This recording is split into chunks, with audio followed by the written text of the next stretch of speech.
Dante Epps here, helping run the mothership here on Sikkim 365 Radio. So one of the times that really to me is the kickoff time, Mac, and good afternoon. Hope you're doing well and maybe even relaxing a little bit, is that the start of football for me is perhaps when the conference have their media days. Is that going to happen this year? The conference media days will happen, but in what form or fashion? And I certainly wouldn't be surprised to see it done virtually. And again, because there's so much preparation and planning going into it, you have to start thinking about it now. And so my gut would be that it's going to be virtual. If some things change and we can pivot last minute, then potentially do so. But I think that's where it's headed. Mac, is the fact that states are starting these multi-phase rollouts of opening things back up, giving you and other athletic directors some confidence that there could be a return to normalcy and maybe even just a slight delay of the season if there is one? Yeah, I mean, it certainly provides some optimism, and just within our discussions, right? I think we feel good about campuses, right? Students returning to campuses, to many of them, not saying all of them, but to many of them, in the fall, and I think there's optimism about kicking the football season and our other fall sports, that they would start on time. I still think there's caution, right? And there needs to be caution. If we're going to err in all of this and our planning, everything we're thinking about, we better err on the side of caution.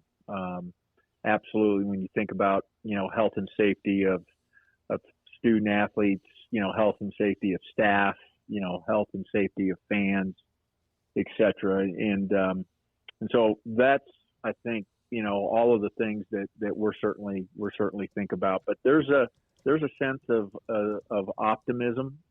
I think what always, I don't know if the right word is complicates it, but is this idea of competitive equity and fairness, right? And how do you do this? And I would just say, and I'm probably the biggest driver and advocate for this idea of competitive equity, but we've got to be careful, because I don't know that we're going to be able to conference to conference, and then even within conference, that we're going to everybody's going to be able to do it the same, and will somebody get more practices than the other, et cetera, all of those different things. Our focus needs to be primarily about how do we get back, and when we get back, doing it in the most safe manner that we can. Mac, I know you may not be able to answer this right now, but because some states are on different timelines, how problematic could you see that becoming? And do you see a scenario where there could be some conferences that have a green light or feel okay moving forward while others don't, and they would be allowed to move forward? Or do you think this is more like the NFL, where if one can't play, then nobody can play? Yeah, Craig, it is a great question, and literally we're in the middle of those conversations right now. My sense is, when you compare conference to conference, and again, as I'm speaking about this right now, my mind is going 100 miles because I'm thinking about CFP ramifications, right? Playoffs, how do you really do that, et cetera. But my sense, at least right now, and this could, and I want to put the disclaimer out there, this could change immediately, that I don't know that conferences necessarily want to hold back another conference. If we're ready to go, and all 10 states are ready to go, then we're going to go, and hopefully that this conference over here can go within the next couple of weeks, et cetera. So I think it's been more slanted that way than, hey, if we're not starting until every conference is ready. And let's take that a step further. Those are some of the conversations that we're having just within the conference, right? Because again, and I think we talked about it a little bit last time, what happens if not every state within the Big 12 is ready, right? And 7 of 10 are ready. And are we going to preclude are we going to keep the 7 from starting until the other 3 can? And those are, as you can imagine, really complex and complicated conversations. And it's hard, and it's really hard if you may, be an athletic director in one of the states that is maybe a little bit behind, and or a football coach, or any coach in one of those schools where your states are in a state where you're a little bit behind. So we're trying to be really, really thoughtful about all of it. In a hypothetical way, let's say, and I'm not saying you're saying that, but let's just say one of the conferences is 3 of the 5 Power 5 conferences are a go. If, in fact, games were played and all of that goes on, will the conferences who don't play still, in your opinion, get the television money that is a part of Division I college football? And another great and provoking and thoughtful question. And I wish I had the answer to that. And probably the best answer that I could provide is, when you talk about TV money, each one of those contracts are separate contracts with each one of the conferences. And so I think, if, for example, it's the Big 12, and I'm knocking on wood here. I pray that it doesn't happen. But if we're only, let's just say, able to play 9, and the SEC was able to play 12, right? I think that's going to be between Big 12 and our TV partners, right? I don't know, at least not right now, that there's a national solution to that. To that particular, inequity. But it's a great question. Mack Rhoades with us on Sikkim 365 Radio.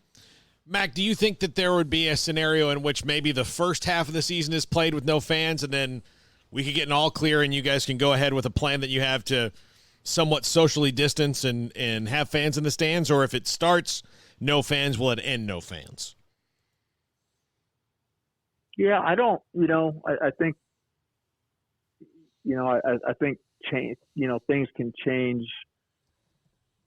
fairly rapidly. And, just if we got into a situation where we started without fans, I don't think we have to finish that way.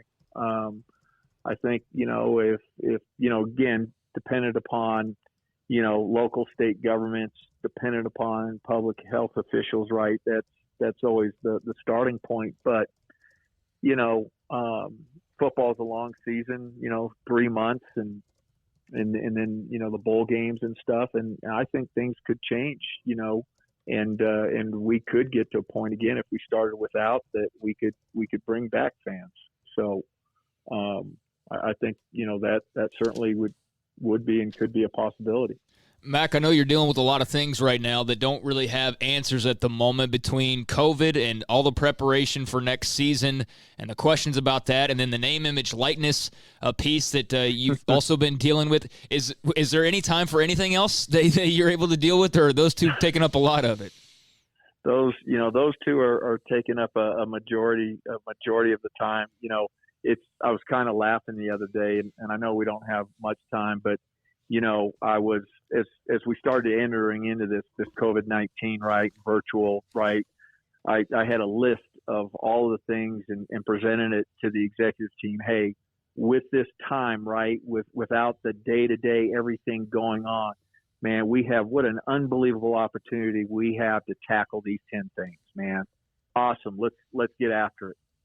And I'm just telling you right now, I don't know that we've gotten after 1 or 2 of them, because of, I mean, clearly at that point in time, I didn't understand the magnitude, and and then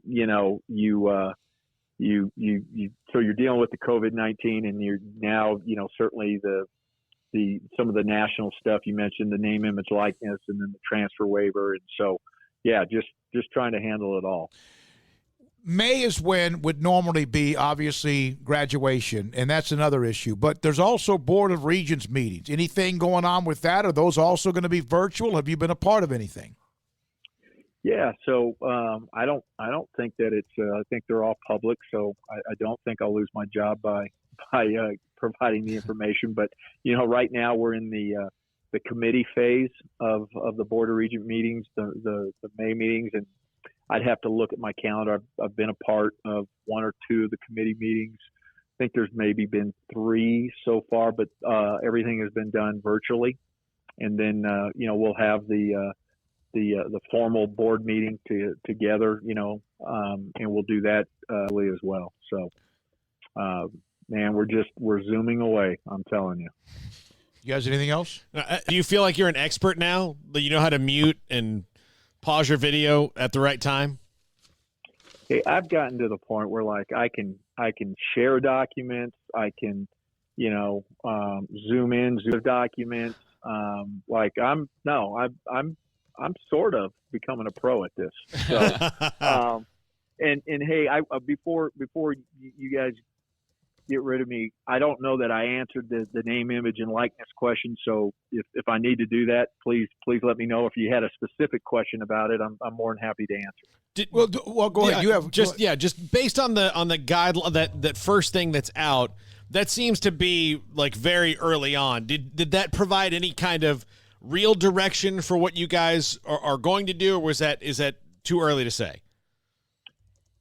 I think it kind of gave us an overview, kind of, hey, this is where we're headed in terms of the liberalization of the current, name, image, and likeness legislation, right? I still think we are early on in the process. I think there's still, it's going to be all about the details, right? And I go back to that, phrase, competitive equity, and the guardrails we put around it.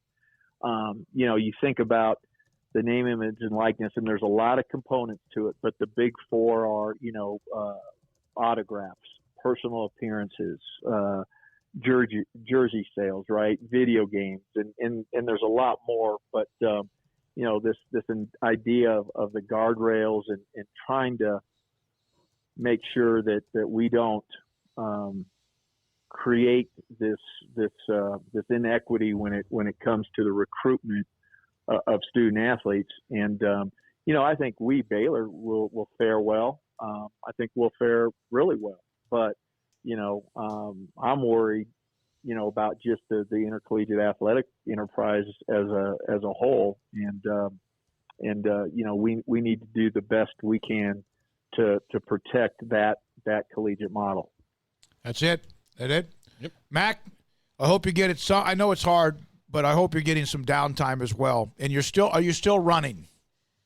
Still running, and hey, I appreciate you all, and you know what? I feel terrible that I can't provide more specific answers. I certainly would if I could, but we're learning every day, and I think every day we're getting one step closer to clarity.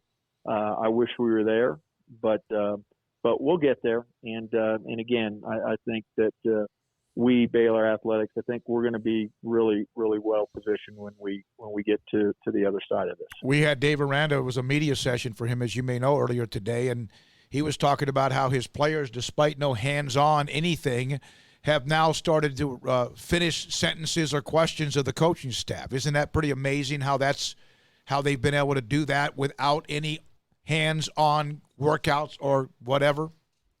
Yeah, absolutely. It's a tribute to both our staff and then our student athletes. And again, haven't played any games yet, but just have been so impressed and at great peace with Coach Aranda and the staff and the way they're managing all of this. And hey, all of our coaches, right? all of our head coaches have done just, I think, a really unbelievable job of staying engaged and continuing to care for and about our student athletes. Thank you very much. Mack Rhoades with us. Thank you, guys. Director of Athletics at Baylor University.